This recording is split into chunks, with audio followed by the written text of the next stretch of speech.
the snowy day. One morning, Peter woke up and looked out the window.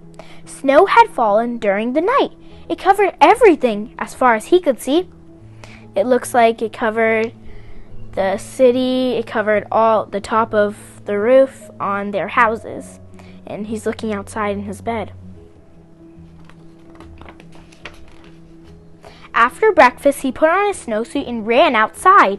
The snow was piled up very high along the streets to make a path for walking.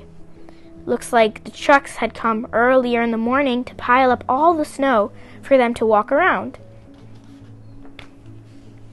Crunch, crunch, crunch. His feet sank into the snow. He walked with his toes pointing out like this. He walked with his toes pointing in like this. So they're pointing out, now they're pointing in. He looks like he's curious how he made them. Then he dragged his feet slowly to make tracks.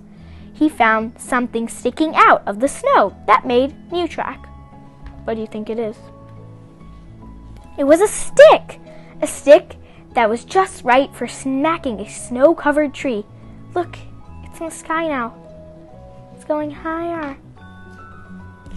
Down fell the snow, plop, on the top of Peter's head. I don't think he likes it.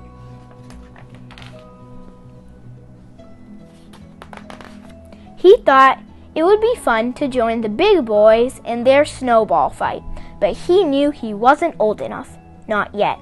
They're playing around. Look, but then he got hit. He's not old enough yet. So he made a smiling snowman. And he made angels. Because he can't be with older kids, I think he's having fun making it himself.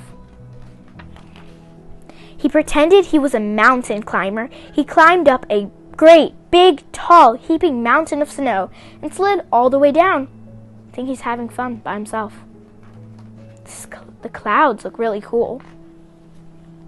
He picked up a handful of snow and another and still another.